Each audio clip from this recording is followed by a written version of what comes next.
langsung saja masuk ke soalnya. Jadi di sini ada 3 kasus. Untuk kasus yang pertama ini, ada audit terkait dengan investasi. Jadi yang pertama itu diketahui bahwa PT Itachi ini merupakan perusahaan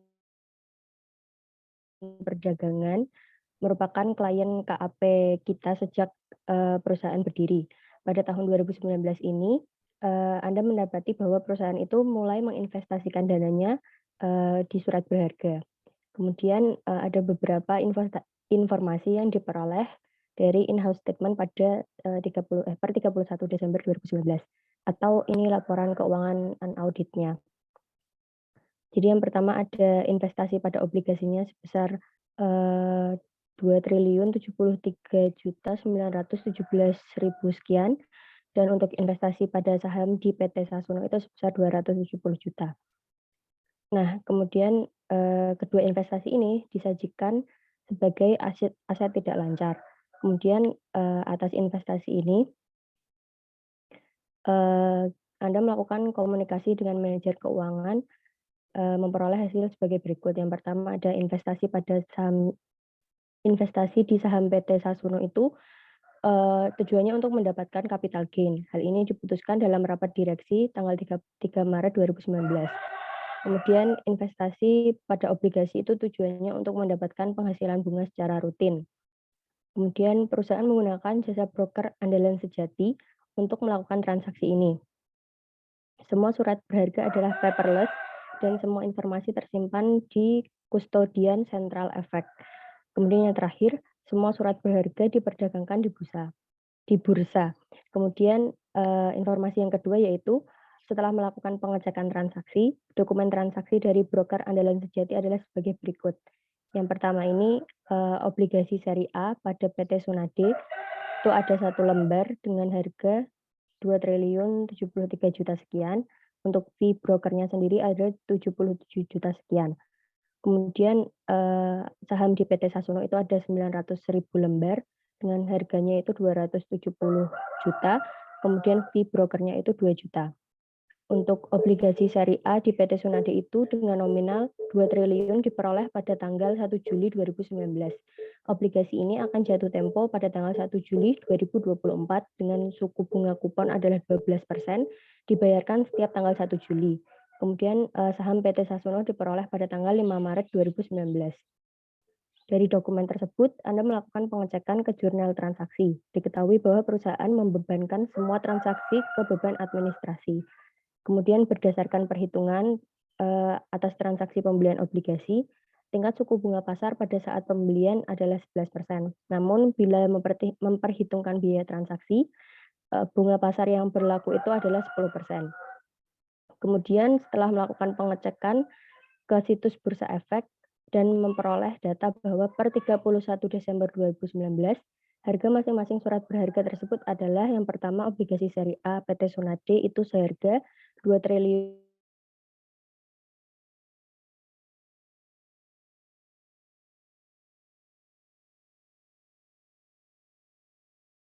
284.049.897 rupiah. Kemudian tugasnya ini ada 3. Yang pertama itu menjelaskan asersi atas saldo dan transaksi yang relevan terkait dengan investasi yang dilakukan oleh PT Itachi. Kemudian, yang kedua, identifikasi prosedur yang telah dilakukan dan asersi yang sudah diuji berdasarkan prosedur yang sudah diidentifikasi. Kemudian yang ketiga yaitu menentukan prosedur tambahan yang menurut Anda perlu dilakukan beserta asersinya. Kemudian yang terakhir itu, usulan jurnal koreksi. Jadi yang pertama yaitu, asersi pada audit atas investasinya. Yang pertama, asersi terkait transaksi, yang telah dilakukan yaitu yang pertama ada occurrence, yaitu memastikan bahwa transaksi terkait investasi yang dicatat dalam laporan keuangan ini benar-benar terjadi selama periode akuntansi. Kemudian yang kedua ada completeness, yaitu memastikan bahwa semua transaksi terkait investasi itu telah tercatat dan masuk ke dalam laporan keuangan. Yang ketiga yaitu akurasi, memastikan bahwa transaksi terkait investasi telah dicatat dengan jumlah yang benar. Kemudian ada classification, yaitu memastikan bahwa transaksi terkait investasi telah dicatat pada akun yang tepat. Kemudian yang terakhir ada cut off, yaitu memastikan bahwa transaksi terkait investasi telah dicatat pada periode pembukuan yang tepat. Yang kedua ada asersi terkait saldo. Yang pertama ada existence, yaitu memastikan bahwa nilai akun investasi yang dicantumkan dalam neraca itu benar-benar ada pada tanggal neraca. Kemudian terkait completeness, memastikan bahwa semua akun terkait yang harus disajikan dalam laporan keuangan pada kenyataannya itu sudah dicantumkan. Yang ketiga ada valuation and allocation, yaitu memastikan bahwa jumlah nilai akun investasi yang disajikan sudah tepat. Kemudian yang terakhir ada right and obligation, yaitu memastikan bahwa nilai akun investasi yang tercantum di neraca itu merupakan haknya perusahaan. Kemudian yang kedua yaitu asersi yang sudah teruji, yaitu yang pertama ada classification. Ini asersi terkait transaksi, yaitu classification. Kemudian yang asersi terkait saldo yaitu valuation and allocation. Bukti auditnya yaitu wawancara. Prosedur yang telah dilakukan yaitu melakukan verbal inquiry kepada manajer keuangan mengenai tujuan investasi perusahaan terkait pengklasifikasian akun investasi. Kemudian yang terkait asersi transaksi yaitu occurrence, kemudian yang terkait saldo itu existence, bukti auditnya yaitu berupa konfirmasi dan vouching. Prosedurnya yaitu memeriksa dokumen transaksi terkait investasi dengan melakukan konfirmasi kepada broker andalan sejati. Yang ketiga yaitu terkait transaksi ada completeness dan akurasi. Kemudian yang terkait saldo itu ada completeness dan valuation and allocation. Bukti auditnya berupa tracing. Prosedurnya yaitu memeriksa jurnal transaksi investasi yang tercatat terkait konfirmasi dari broker serta melakukan rekalkulasi. Kemudian yang nomor 4 yaitu terkait transaksi akurasi, kemudian terkait saldo yaitu valuation and allocation, bukti auditnya yaitu rekalkulasi. Prosedurnya melakukan rekalkulasi beban bunga dari bunga pasar yang digunakan. Kemudian yang terakhir itu ada asersi saldo, valuation and allocation, bukti auditnya yaitu konfirmasi. Prosedurnya yaitu melakukan konfirmasi ke kustodian central effect untuk mengecek kesesuaian harga pasar dari setiap investasi yang dimiliki perusahaan. Kemudian untuk soal yang nomor 3 itu prosedur tambahan yang bisa dilakukan menurut kelompok kami. Yang pertama ini terkait asersi saldo. Yang pertama itu valuation and allocation. Bukti auditnya yaitu rekalkulasi. Prosedur tambahan yang dapat dilakukan yaitu melakukan rekalkulasi atas nilai pendapatan bunga dan amortisasi dari obligasi.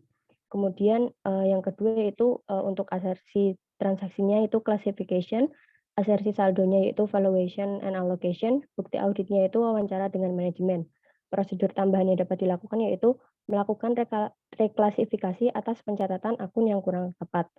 Kemudian yang ketiga itu ada terkait asersi saldo itu right and obligation, bukti auditnya yaitu vouching, prosedurnya yaitu memeriksa keabsahan dokumen, apakah dokumen terkait sudah diotorisasi oleh pihak yang berwenang. Misalnya yang berwenang itu manajer investasi.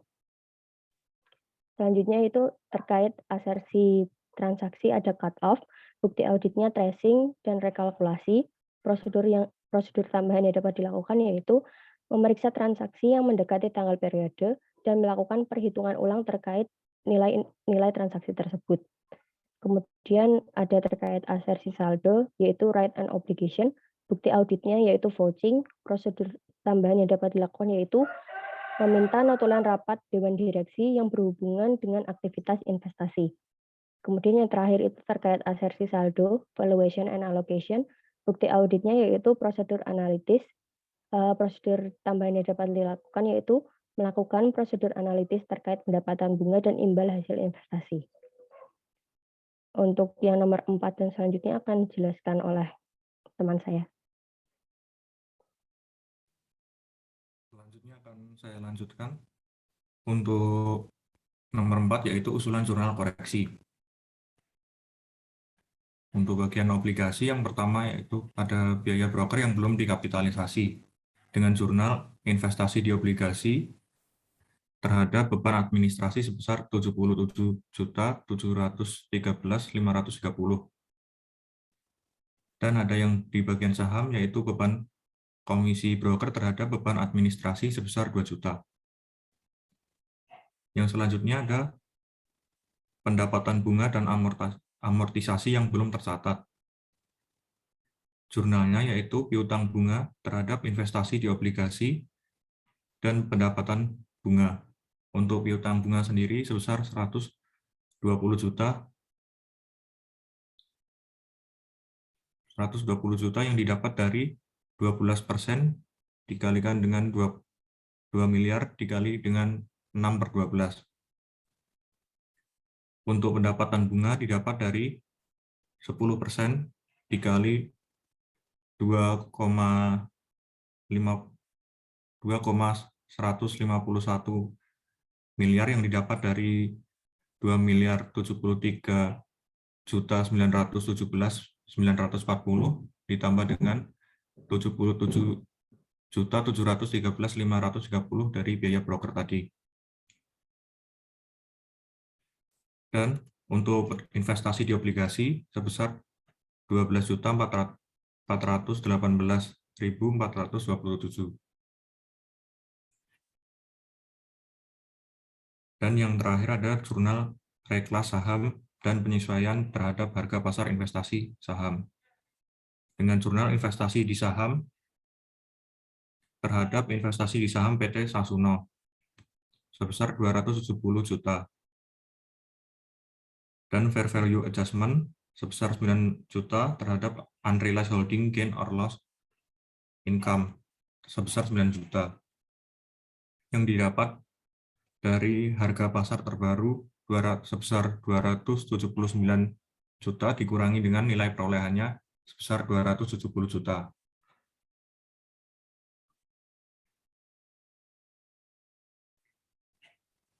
Pinky, bisa lanjut?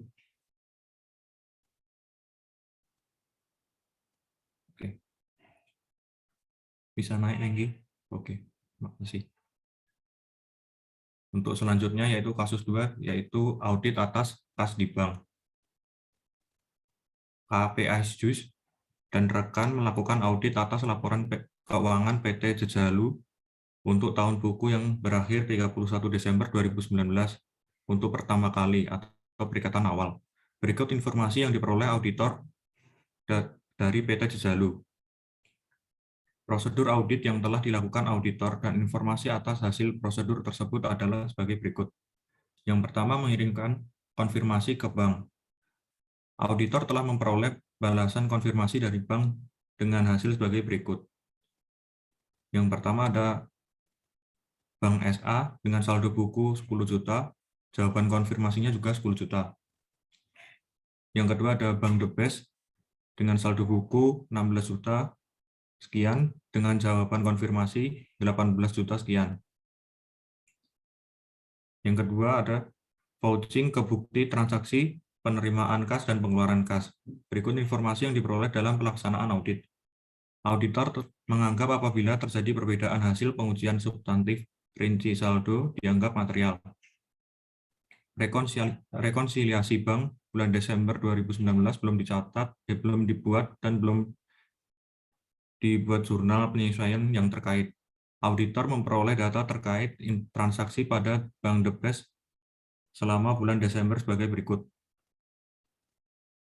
Yang pertama yaitu diketahui saldo rekening kas menurut rekening koran Bank The Best adalah sebesar 18 juta sekian. Yang kedua, saldo rekening kas menurut catatan perusahaan pada tanggal yang sama adalah sebesar 16 juta sekian. Sebuah setoran sebesar 2.612.450 masih belum dicatat oleh bank sampai dengan tanggal 2 Januari 2020. Bank membebankan biaya administrasi bank kepada perusahaan sebesar 11.400. Sebuah cek yang diterima dari PT Sejahtera sebesar 319.000 dan telah disetor ke bank oleh perusahaan. Dikembalikan oleh bank karena cek tersebut tidak ada dananya. Yang selanjutnya, cek yang telah ditarik oleh perusahaan namun belum diuangkan ke bank oleh pemegangnya sampai tanggal 31 Juli 2018 adalah cek nomor 234 senilai 320.180. Cek nomor 345 senilai 617.240. Cek nomor 456 sebesar 473.000 dan cek nomor 567 senilai 964.570. Cek nomor 553 sebesar 187.000 salah dicatat dalam pembukuan perusahaan sebesar 178.000. Cek ini digunakan untuk membayar biaya reparasi kendaraan. Bank telah menagihkan piutang wesel milik perusahaan sebesar 3.100.000, termasuk di dalamnya biaya bunga sebesar 100.000. Transaksi ini baru diketahui akhir bulan Desember oleh perusahaan. Bank salah membebankan cek PT Jejaka ke rekening giro PT Jejalu sebesar 350.000. Untuk selanjutnya, kita diminta dari prosedur audit yang telah dilakukan, sebutkan asersi apa yang masih belum teruji, dan jelaskan prosedur audit apa yang untuk menguji asersi yang masih belum teruji tersebut. Untuk pada asersi saldo akun, bisa ke bawah, Pinggi. Oke. Untuk asersi saldo akun, ada existence dengan prosedur audit, mengirimkan konfirmasi ke bank dan vouching, itu sudah teruji. Lalu ada right and obligation, dengan prosedur audit, memeriksa jika ada kas di bank milik perusahaan lain, itu belum teruji. Selanjutnya ada completeness, dengan melakukan tracing dari bukti transaksi kas ke catatan kas, itu juga belum teruji. Dan selanjutnya ada valuation and allocation, dengan melakukan rekon bank dan vouching, itu sudah teruji. Selanjutnya ada asersi transaksi. Yang pertama ada occurrence, dengan melakukan vouching, itu sudah teruji. Completeness, dengan melakukan tracing dari bukti transaksi kas ke catatan kas, itu belum teruji. Ada akurasi, dengan melakukan rekon bank dan vouching, itu sudah teruji. Ada cut off, melakukan pemeriksaan transaksi mendekati tanggal neraca, itu belum teruji. Dan yang terakhir ada classification, dengan memeriksa jika ada kas yang dibatasi penggunaannya, itu juga belum teruji. Lalu kita diperintah lagi untuk, Pinggi bisa ke atas, Pinggi. Oke. Udah. Untuk menyusun kertas kerja atau schedule rekonsiliasi bank dan berapa saldo kas yang seharusnya dicatat oleh klien per 31 Desember 2019. Bisa turun. Untuk yang pertama, ada saldo rekening koran sebesar tadi yang telah disebutkan di soal, sebesar 18.642.280, dan ada penambahan setoran yang belum dicatat bank sebesar 2.612.450 pada tanggal 2 Januari tadi, dan ada salah pembebanan sebesar 350, dan dikurangi dengan outstanding check sebesar 320 sekian dan 617 sekian, 473 sekian, dan yang terakhir 964 sekian. Dan saldo setelah rekon yang didapat yaitu 19.229.740. Untuk di saldo catatan sendiri, tadi terdapat di soal juga, sebesar 16.469.140, dengan ditambah piutang weselnya sebesar 3 juta, dan ditambah dengan bunga wesel sebesar 100.000, dikurangi biaya admin 11.400, dikurangi dengan cek kosong 319.000, dan salah catat cek sebesar 9.000, dan didapat saldo setelah rekon juga 19.229.740. Dan yang terakhir kita diminta untuk membuat ayat jurnal penyesuaian yang diperlukan atas hasil rekonnya.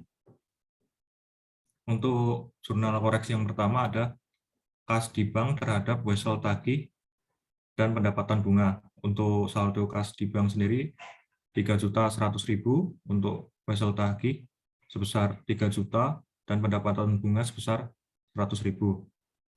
Untuk selanjutnya yaitu beban administrasi, piutang usaha, dan beban reparasi terhadap kas di bank. Untuk beban administrasi sebesar 11.400, piutang usaha sebesar 319.000, dan beban reparasi sebesar 9.000 terhadap kas di bank sebesar 339.400. Untuk selanjutnya kasus 3 akan dijelaskan oleh teman saya. Baik, untuk kasus 3 tentang aset tetap, berikut ini adalah data dan informasi sehubungan dengan audit aset tetap PT ABC per 31 Desember 2020 yang dilakukan oleh KAP DF. Kemudian auditor yang melaksanakan pemeriksaan adalah Pak Joko dan supervisor bernama Budi. Angka tersebut dalam ribuan rupiah. Dan yang nomor 1 terdapat informasi terkait ikhtisar mutasi aset tetap pada tahun 2020.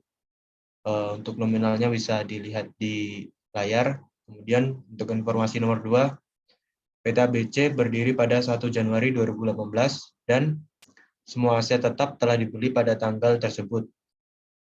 Kemudian tidak ada pertambahan atau pelepasan aset tetap selama tahun 2019.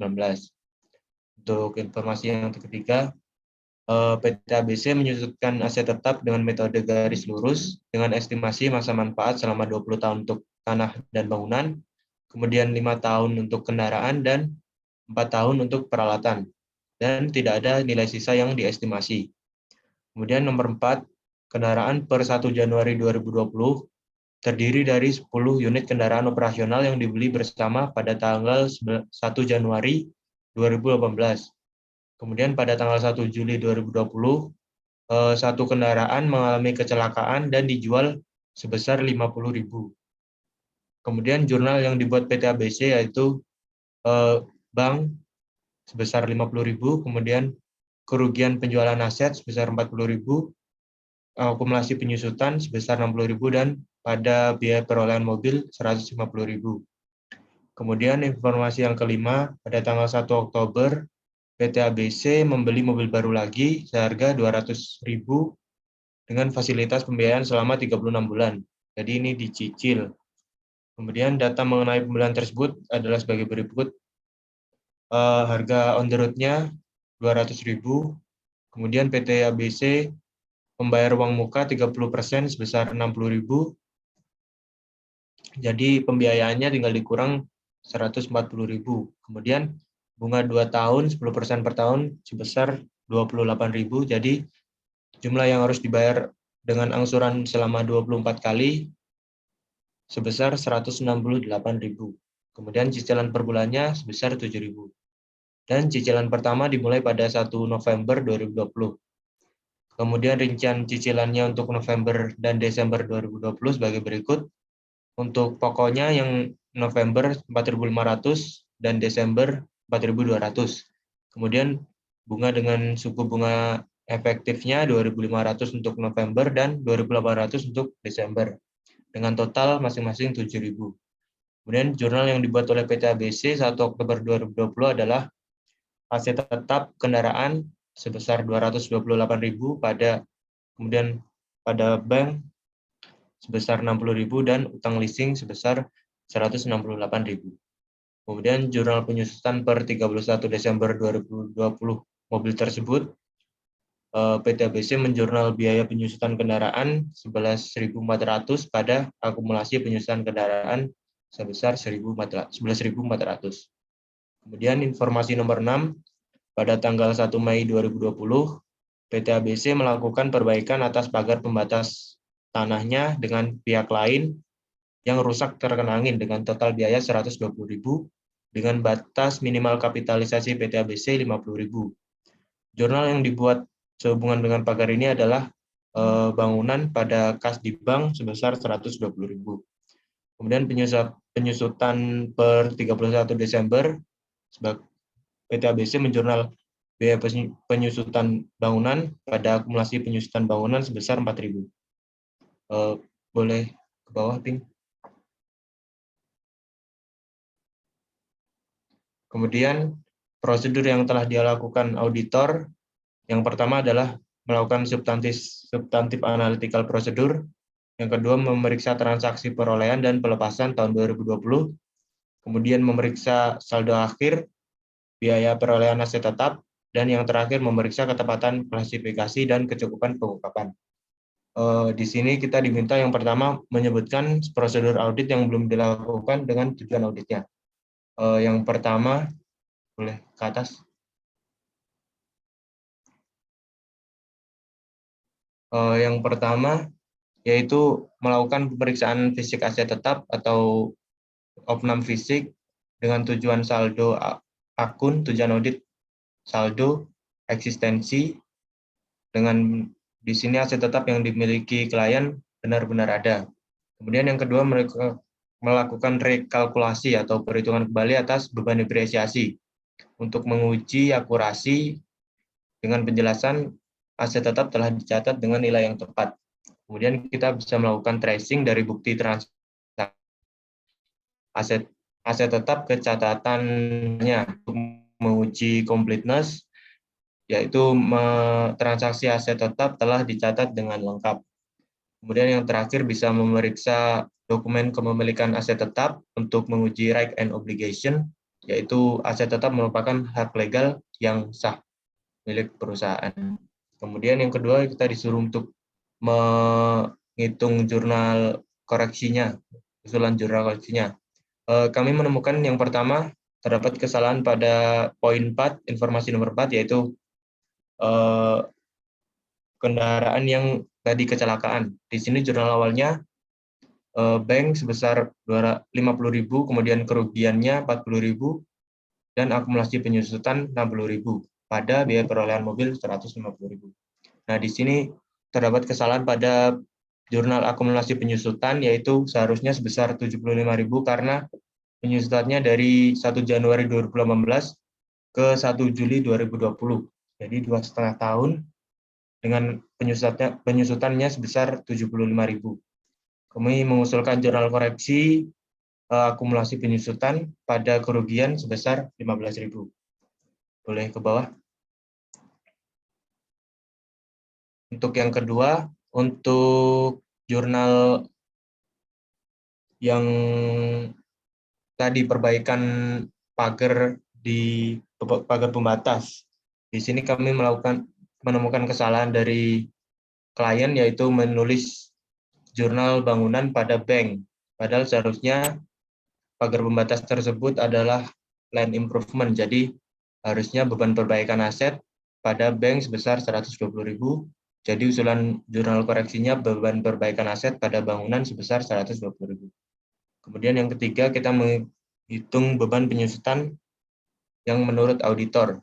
Di sini auditor telah melakukan rekalkulasi dan didapatkan bangunan sebesar 600.000, kemudian 9 kendaraan operasional sebesar 270.000, kemudian 1 kendaraan operasional yang sudah dijual gara-gara kecelakaan tadi 15.000, kemudian kendaraan leasing sebesar 10.585 dengan perhitungan nanti setelah ini, kemudian peralatan sebesar 125.000.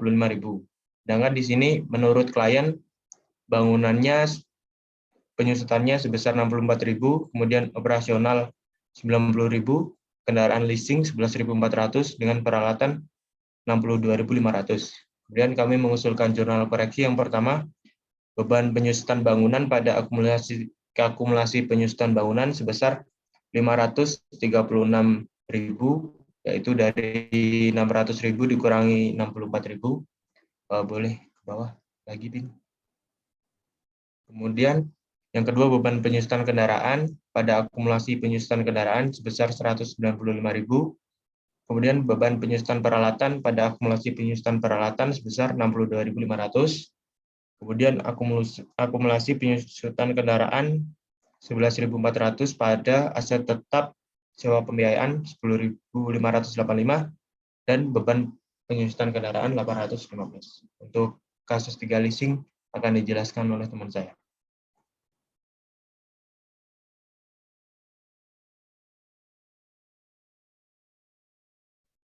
Baiklah, selanjutnya terkait leasing.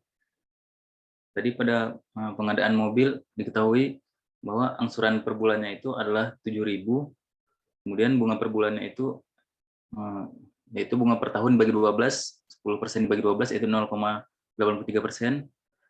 Nah, dari situ sesuai PSAK kita bisa mencari nilai present value dari cicilannya yaitu menjadi 151.696.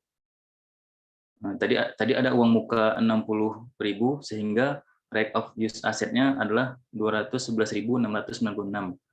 Nah, dari nilai present value cicilan tadi kita bisa membuat schedule dari lease liability-nya, yaitu angsur pada awal Oktober nilai listnya itu 151.696.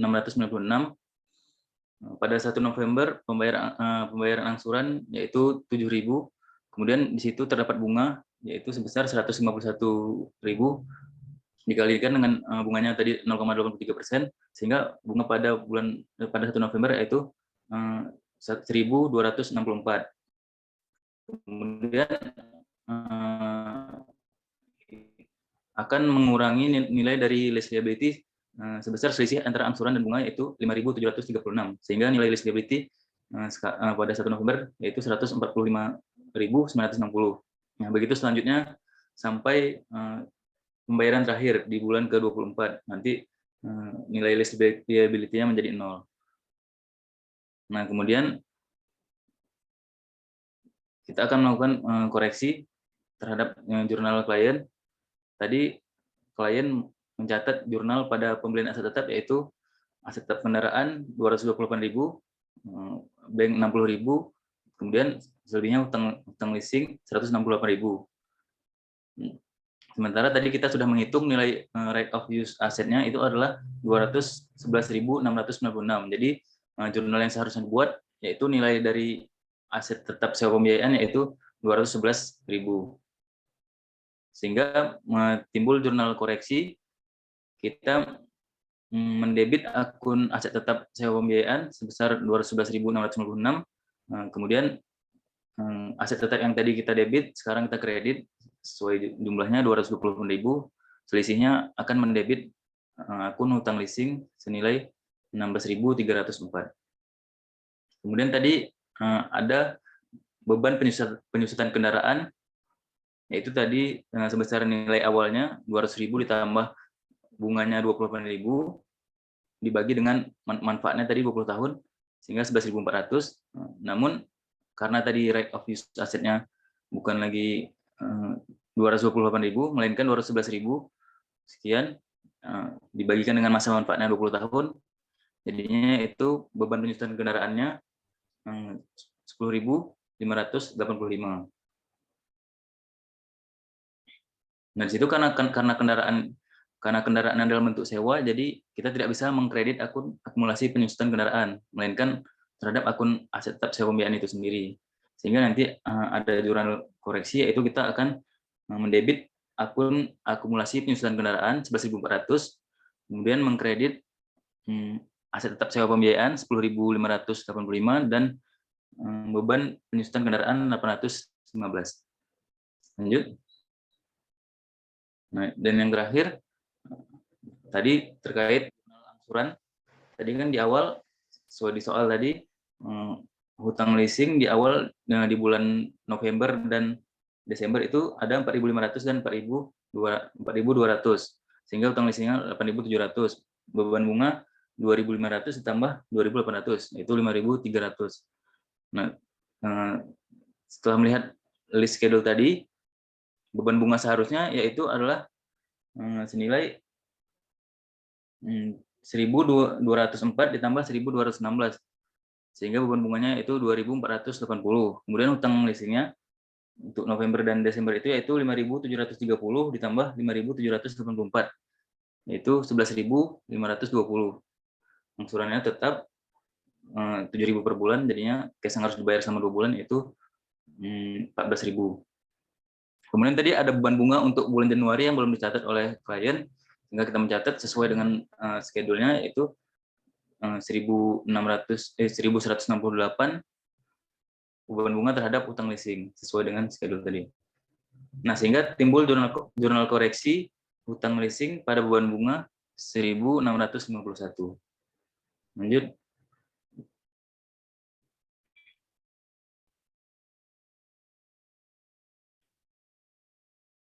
Selanjutnya kita masuk ke kertas kerja. Di sini kita memasukkan nilai dari koreksi yang sudah kita lakukan tadi. Tadi untuk nilai aset tetapnya, untuk tanah tidak ada koreksi. Bangunan tadi dikredit sebesar 120.000, kemudian kendaraan dikredit 228.000, peralatan tidak ada, kemudian aset tetap sewa pembiayaan didebit sebesar 211.696.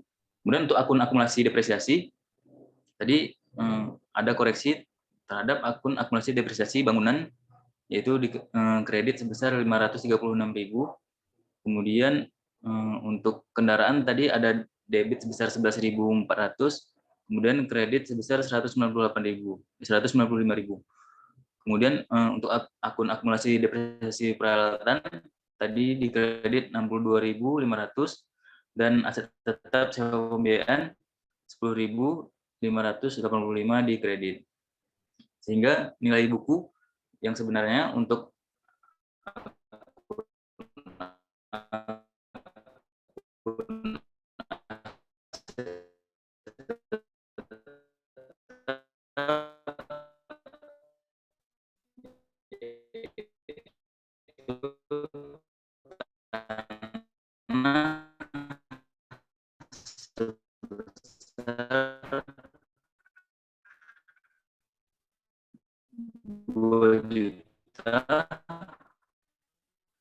kemudian bangunan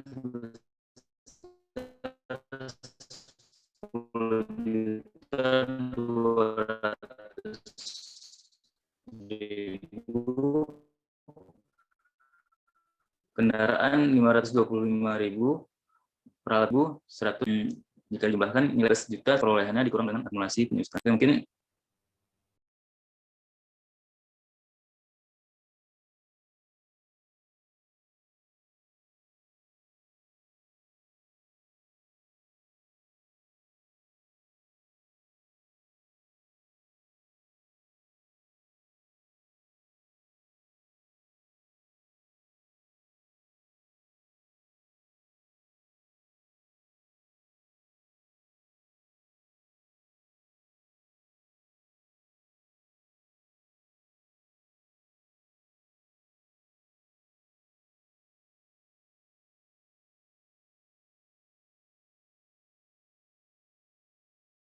Mungkin cukup sekian presentasi dari kelompok kami. Mungkin Bapak atau teman-teman ada tanggapan atau pertanyaan? Ya, silakan. Yang lain ada yang mau dikomentari? Lumayan banyak tuh. Ada leasing, ada apa tadi? Aset tetap, ada. Waduh. Kalian ngerjain ini selesai berapa lama? Investment dan lain-lain. Berapa lama? Soal seperti ini.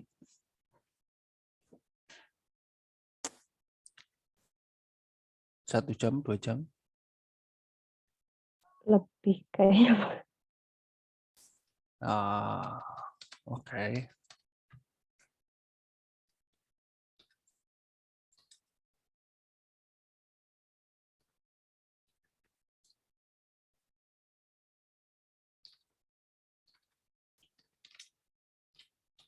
Terus ada yang mau komentar, silakan.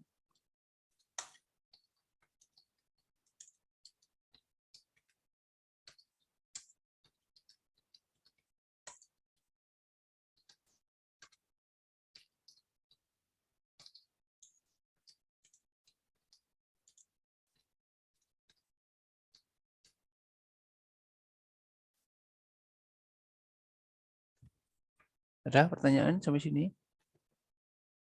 Saya nggak akan bahas lagi lah, udah banyak kalau saya bahas nggak selesai lagi gitu.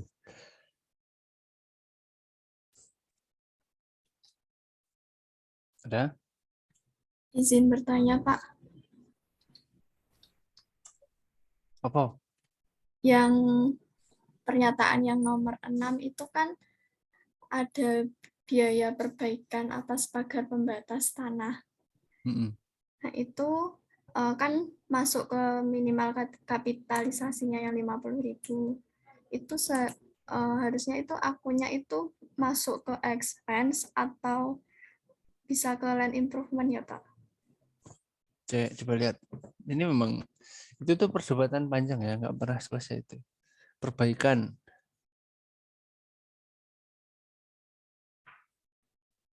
Kalau perbaikan sih ini, wah ini nanti kalian akan panjang itu ceritanya. Kalau dulu kan kita waktu di principal accounting, pokoknya perbaikan begini, kapitalisasi begini, tapi dalam perjalanannya memang banyak kompleksitas di situ. Kalau ada perbaikan masuk ke pembahan pemeliharaan sih aman, ya. Tapi kalau nanti ada perbaikan akibat roboh, akibat itu, nah, itu perlu dilihat syarat kapitalisasi. Nah, syarat kapitalisasi itu secara prinsip yang sesuai teoritisnya ya itu dah ya, nambah umur, nambah kapasitas, nambah apa lagi, efisiensi ya satu lagi. Itu lupa tuh. Nah, itu kalau itu masuk baru nanti masuk di kapitalisasi dalam bentuknya aset yang ya aset yang dikapitalisasi gitu ya. Ya, ada batas nilai, beberapa perusahaan menggunakan batas nilai juga, tapi ya nggak semua juga sih. Cuman itu tadi yang nggak boleh lepas ya. Pertama, kenapa kapitalisasi itu karena nilai asetnya material. Sebenarnya itu core of the core-nya ya. Material atau tidak itu.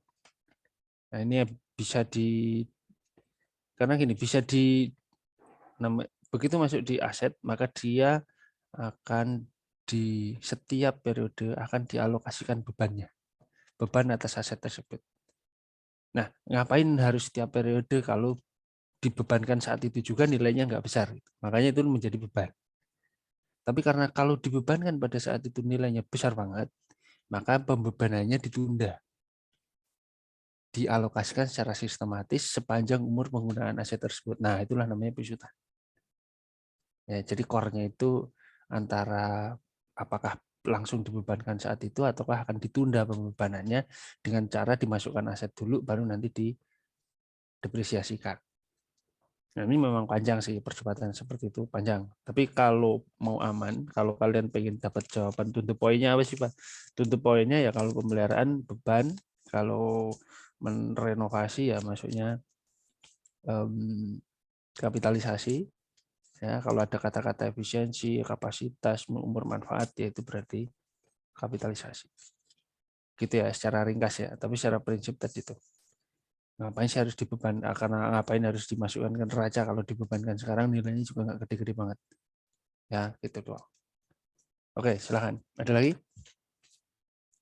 Jadi itu jawabannya apa tadi? Terserah lu ya. Tadi beban ya, kelompok yang jawab beban kan? Beban Iya, apa Pak. gedung? Beban. Iya. Apa land improvement? Tadi land improvement bukan? Apa? Oh, itu bebannya. Oke. Land improvement. Oke, ada lagi pertanyaan?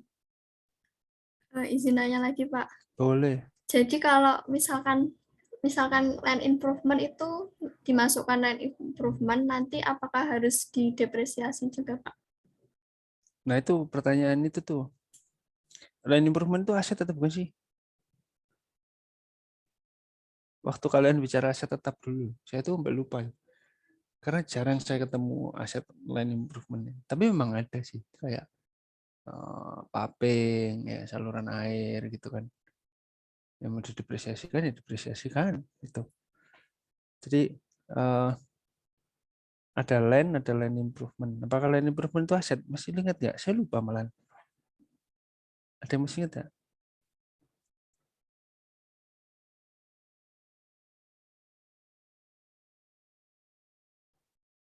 Land improvement itu aset? Seingat saya aset, Pak. Tapi nggak tahu juga, Pak, benar apa enggak. Saya juga lupa itu. Ada yang masih ingat?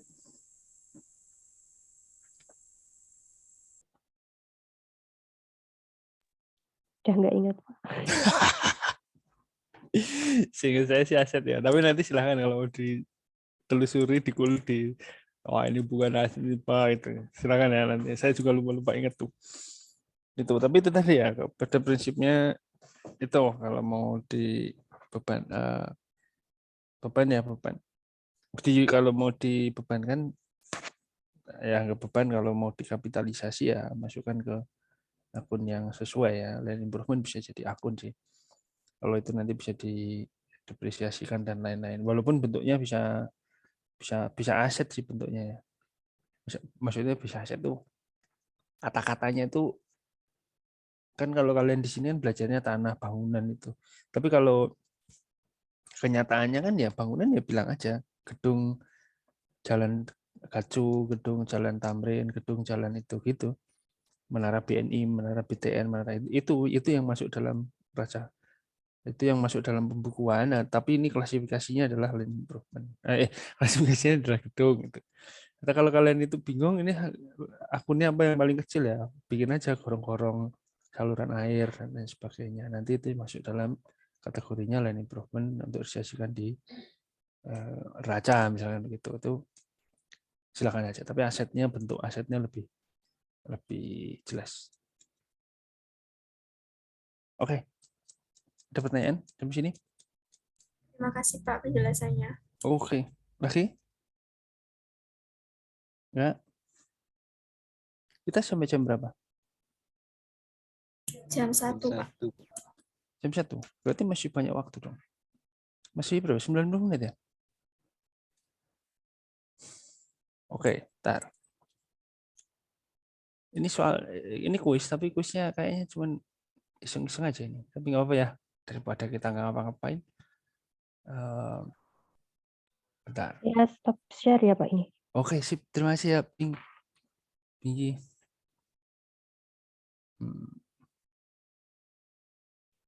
Ini saya punya soal, tapi sebenarnya soal AKSK. Saya nggak tahu udah saya kasih ke kalian atau belum ya.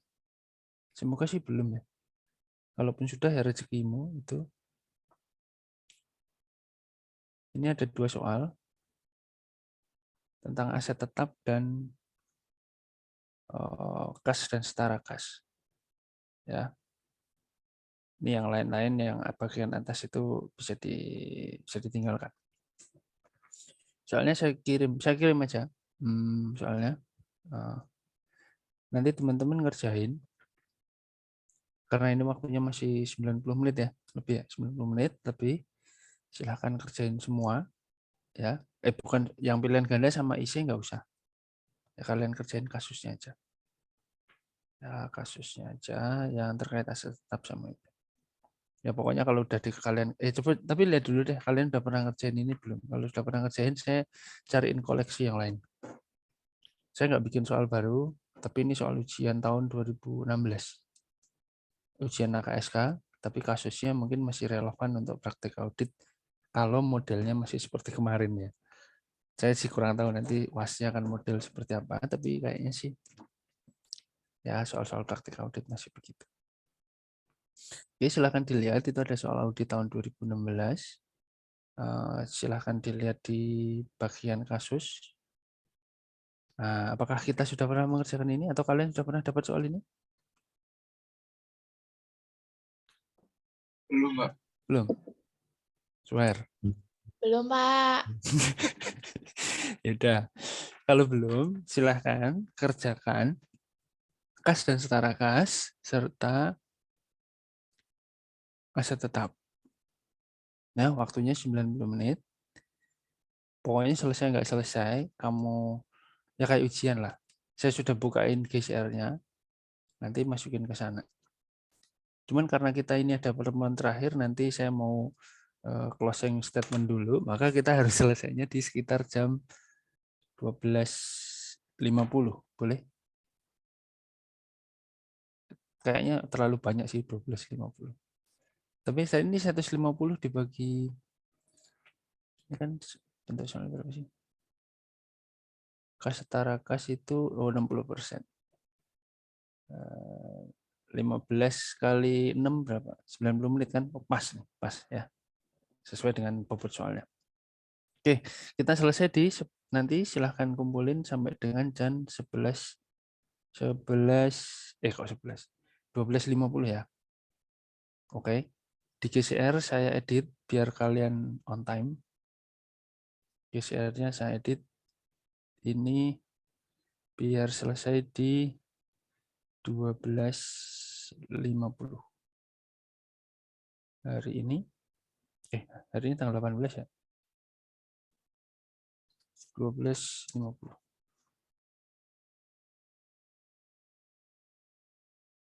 Oke. Ya, silahkan dikerjakan. Saya off cam, mute. Kita ketemu lagi di 12.50. Dimasukkan ke quiz TM14. Ya, masukkan ke folder TM14, quiz TM14. Izin Pak, ini nanti mengerjakannya di Excel apa tulis tangan ya Pak? Bebas. Pokoknya sampai ke saya. Kalau kalian mau simulasi ujian ya bentuk PDF. Kalau kalian mau pakai Excel, monggo aja, silahkan. Ya, yang penting sampai ke saya sebelum 12.50. Oke, terima kasih. Saya off cam mute. Kita ketemu lagi di 12.50. Oke, Pak. Yuk.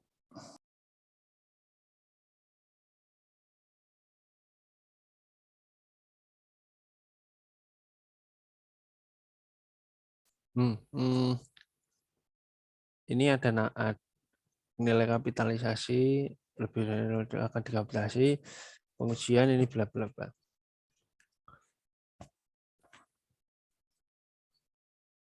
Doa sampai 2D jika ada pencetatan terdepan. Nah ini berarti kan ini bisa langsung dipukul nih. Langsung tuh. Ada nggak jurnal koreksi dari rangkaian 2A sampai 2D? Ini bisa langsung.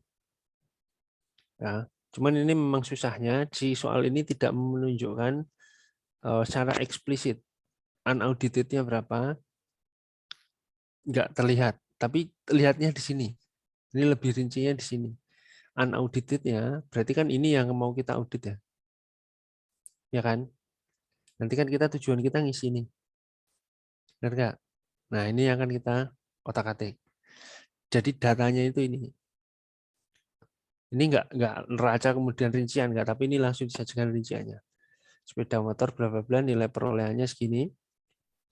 Ya, ini nilai perolehan ya.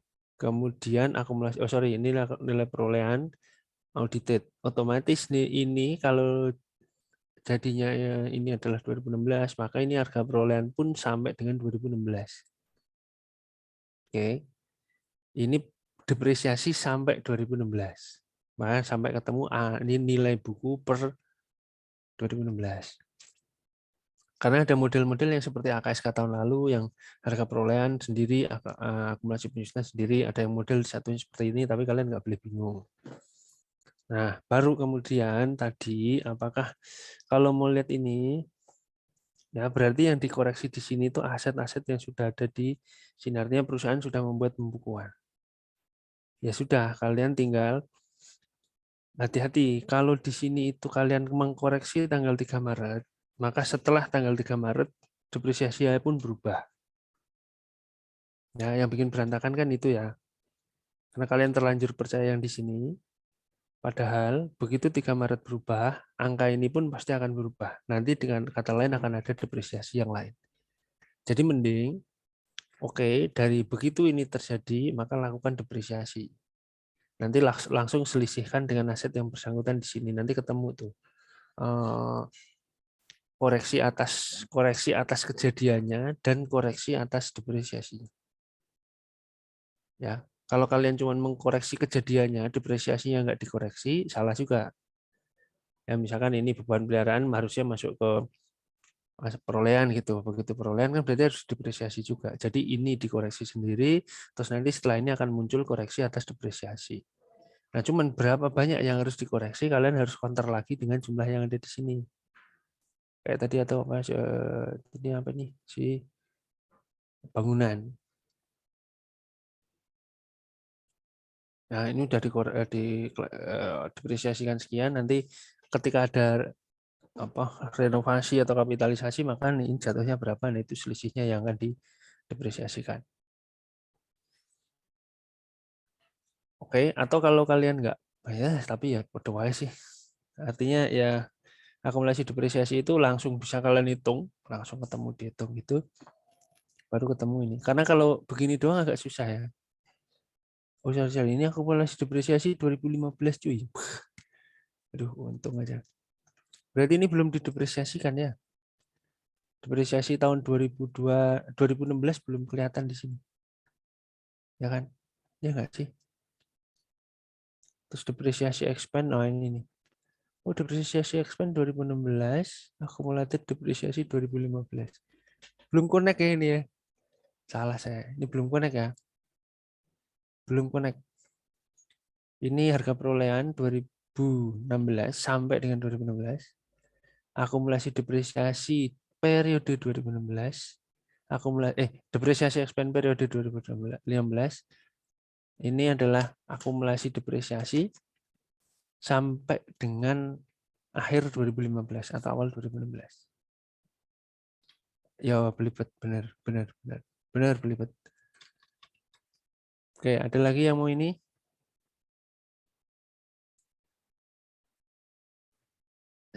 Selain aset tetap, apalagi yang bikin belibet? Izin bertanya, Pak. Oh, monggo. Kalau misalnya kan tadi ada soal yang dia dikapitalisasi, Pak, tapi nggak ada keterangannya dia tambah masa manfaat atau tidak. Nah, kalau misalnya ada soal yang seperti itu, Pak, kita bebas buat asumsi sendiri atau seperti apa ya, Pak? Boleh, kalau memang tidak dijelaskan dengan pasti, boleh, silahkan. Baik, Pak, terima kasih.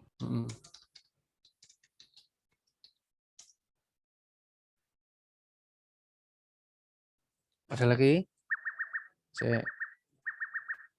Kita belum foto dulu, ntar dulu.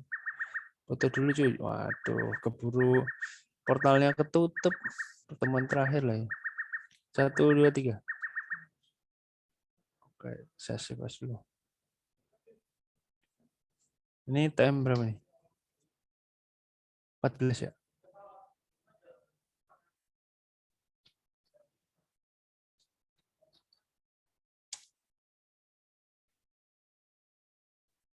Terlalu set. Belum isi portal, woy. Ada lagi silakan. Jadi tadi kalau nggak ada ya udah asumsikan boleh. Ya. Yang penting asumsinya masuk akal.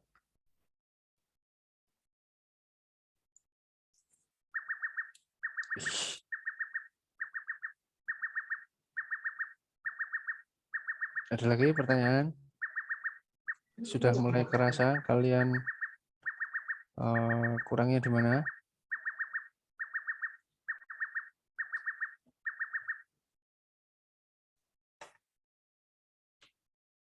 Kurang persiapan? Enggak juga sih.